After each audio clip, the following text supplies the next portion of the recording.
She said it the way people say things they have been planning to say for a long time and have finally found the exact right moment for.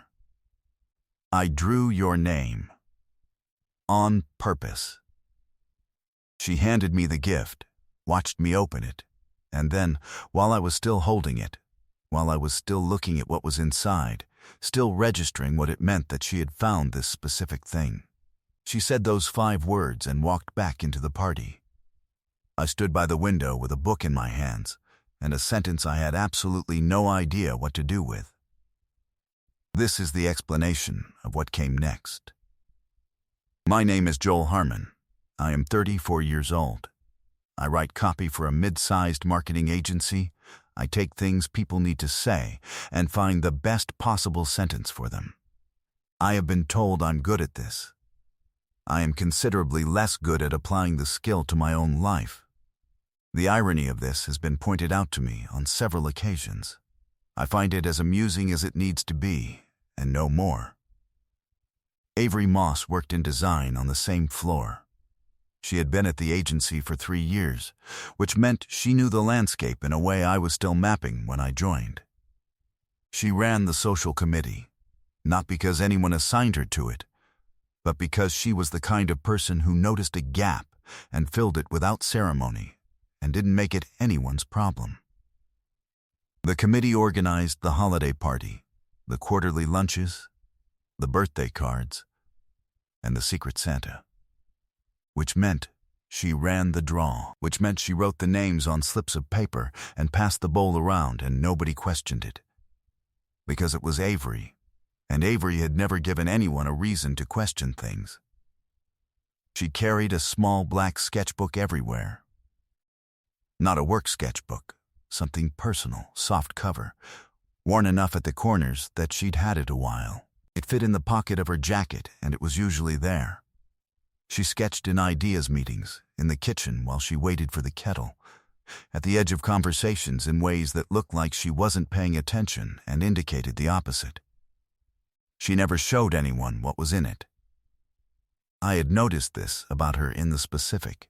Careful way you notice things about a person you have decided not to examine further, because you know, with some precision, where the examination leads. We had worked together on 6 campaigns over 2 years. She handled the visual language, I handled the words. We had built up the kind of working shorthand that comes from learning how the other person thinks, the vocabulary of preferences and instincts you only develop by being in the room together often enough. I liked working with her. I understood her process in a way that felt collaborative rather than corrective, which in my experience was unusual enough to be worth noting. I did not look at that too closely. I had poor survival instincts in that direction, and I knew it, and I had chosen not to know it more specifically than that.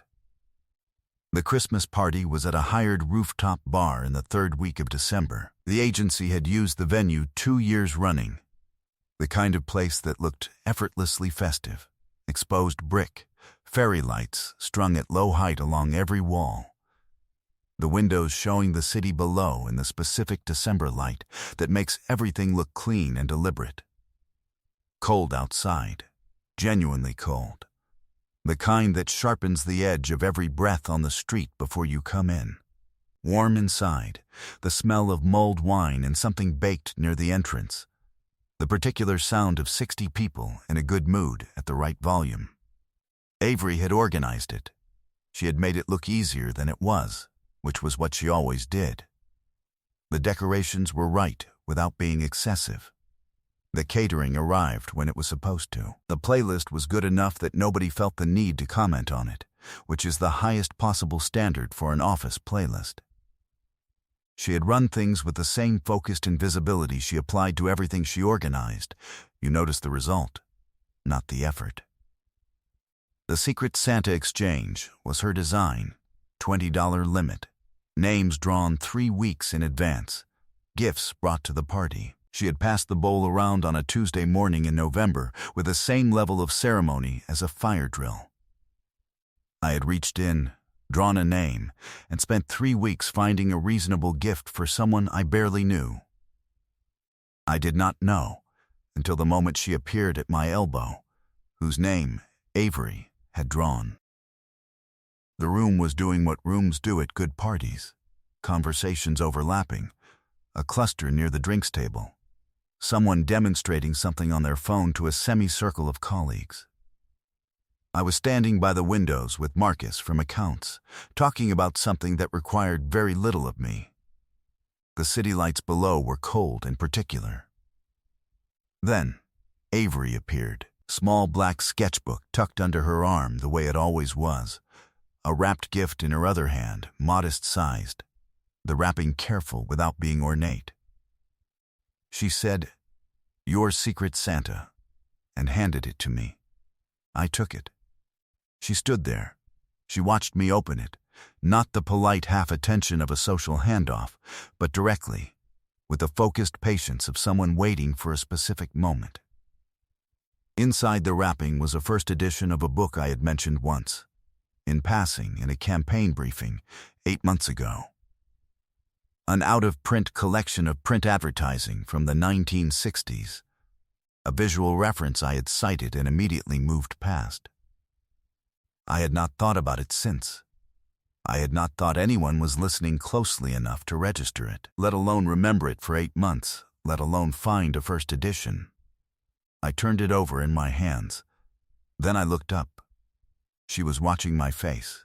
She held my gaze for exactly 1 second longer than was purely social. Then she said it. "I drew your name. On purpose." Before I could find the shape of a response, before I could produce anything at all, she smiled.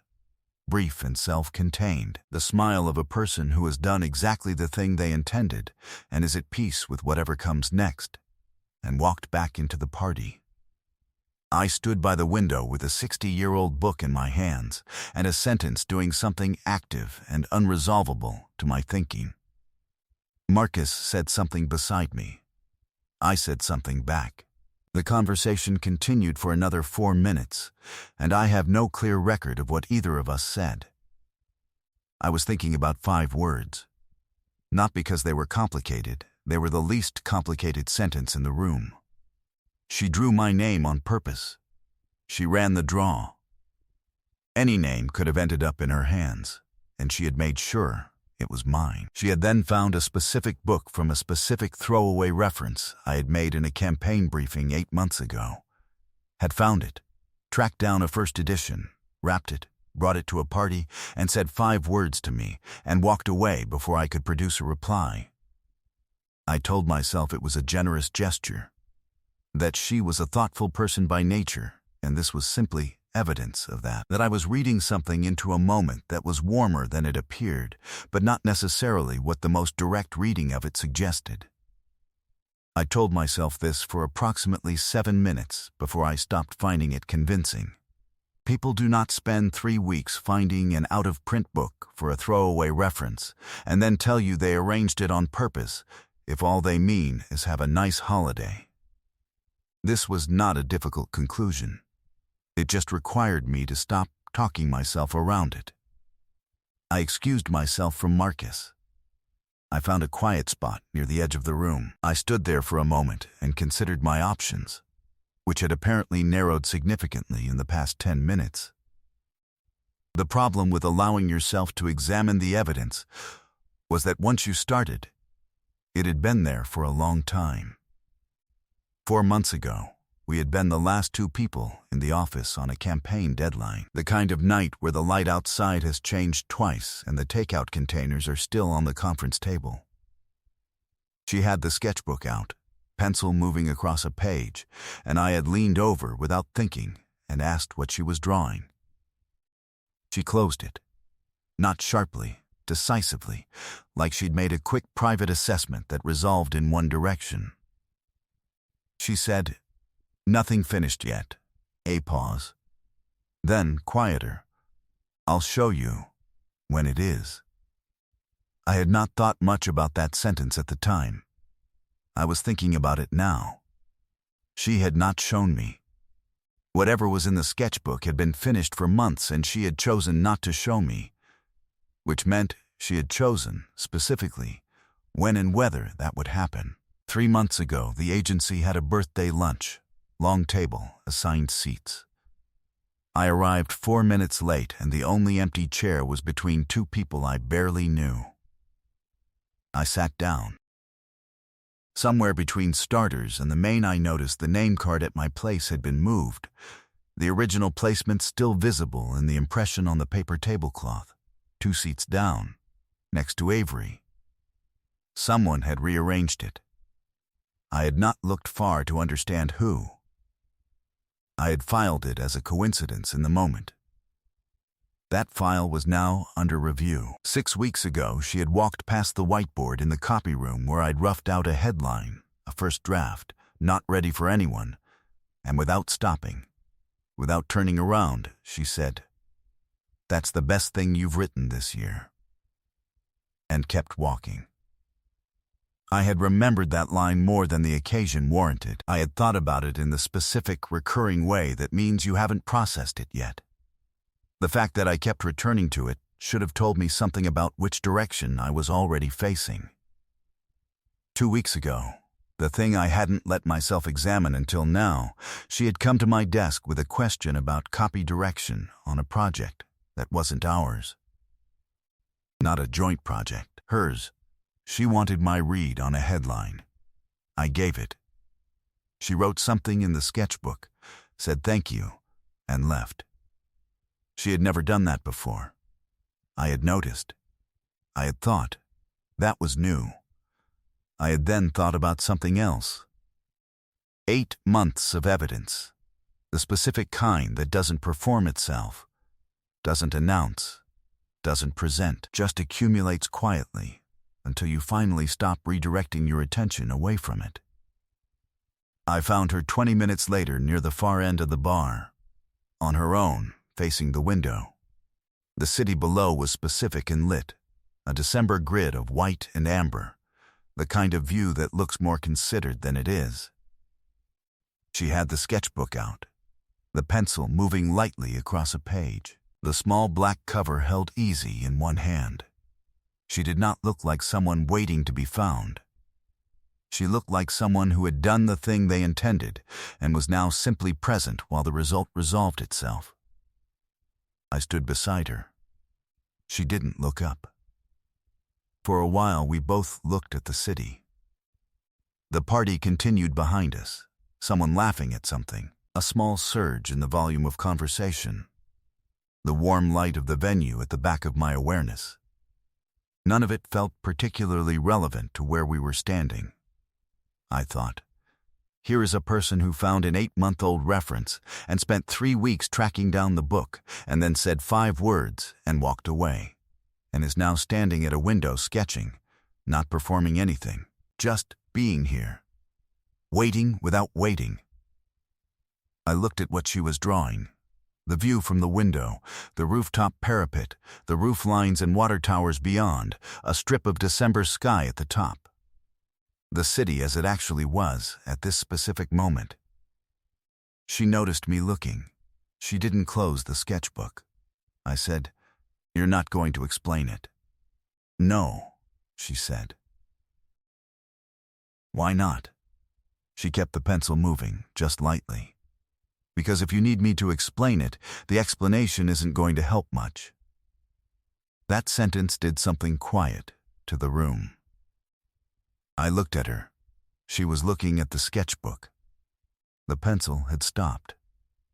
I said, "I don't need you to explain it." She looked up.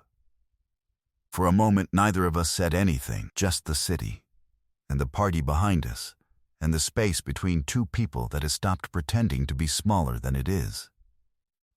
Then she said, quietly, looking not quite at me but somewhere near, "I've been finding reasons to work on the same projects, not just the assigned overlaps. I put my name in for things because you're attached to them." A pause. I know that's probably been visible.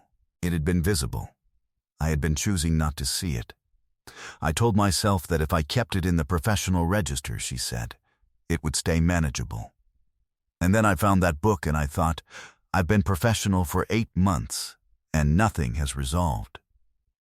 She closed the sketchbook lightly around the pencil, so I decided to be direct instead. She was looking at the city, not at me.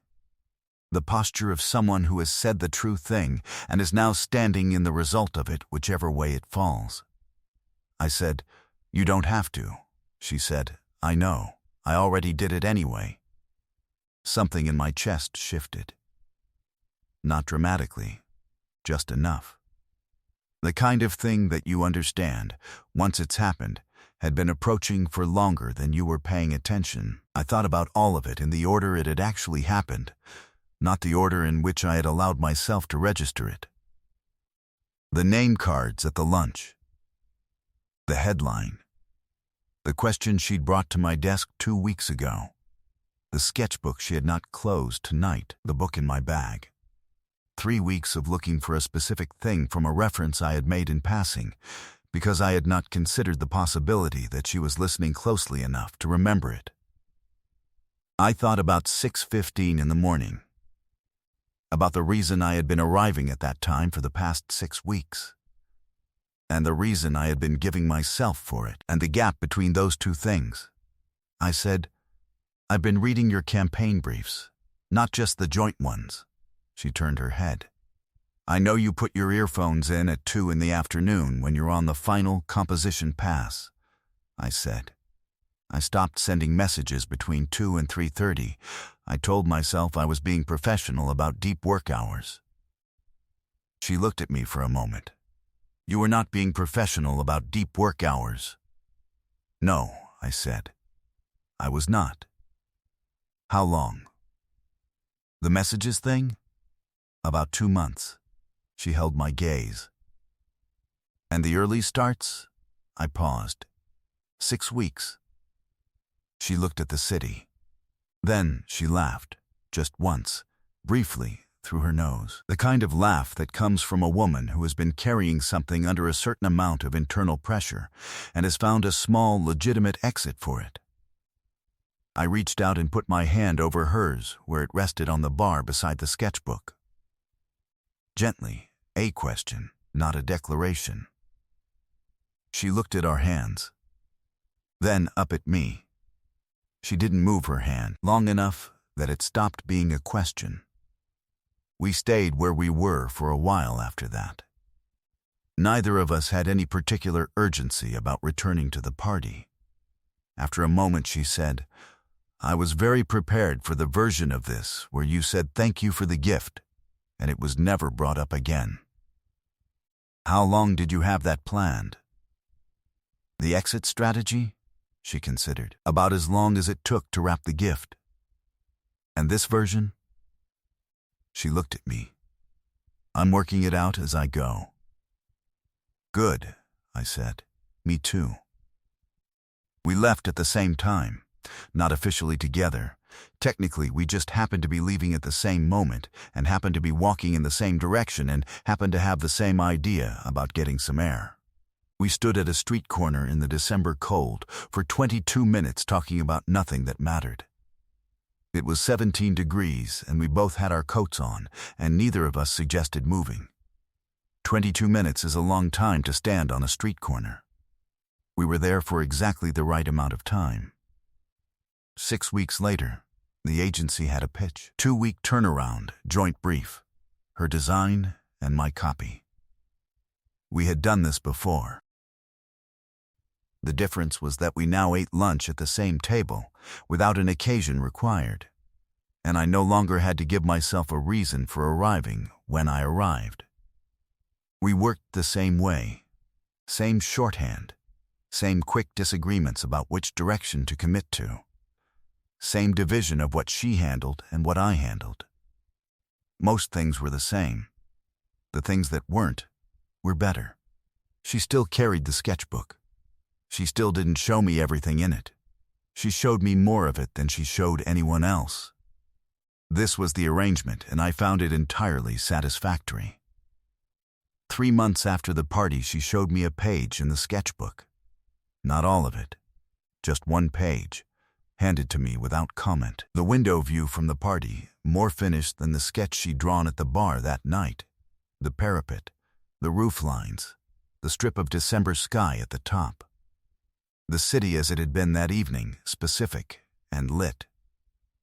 And in the bottom corner of the page, small enough that I nearly missed it, a figure, male, standing slightly apart from the party, his back to the room, a book in his hands. She handed me the sketchbook and sat back and said nothing. I looked at the figure for a long time. The book rendered in 8 clean lines. I thought about the word finished, the nothing finished yet from 4 months before the party, and the I'll show you when it is, and the fact that she had done exactly what she said she would, at exactly the moment she intended. "When did you draw this?" I said. "A few days after. I needed to finish it." I looked at the small figure in the corner. Then I looked at her. There was nothing useful to add. Some things finished themselves. 8 months after the party, when people at work asked how it started, Avery said, "I told him the truth and then waited to see what he did with it." I said, "She found a book I had mentioned once, 8 months earlier." I understood, when I held it, that she had been paying closer attention than I had. Her friend Dana told her it was the most Avery thing she had ever heard. I told Dana it was the most accurate thing I had heard all year. Dana seemed to find this satisfying. She had, by her own account, been waiting a while for the two of us to figure it out. It felt like it had taken exactly as long as it needed to. Not late, not early, just the right moment, arrived at by a woman who had decided to stop waiting for it and go find it herself. In a December party, by a window, with 5 words she'd been planning long enough to be sure she meant them. If you've ever had someone show you, without a word, that they had been paying attention to you in all the ways that matter, tell me about it in the comments below. And if this felt like something someone needed to hear today, send it to them. Subscribe if you want to hear more.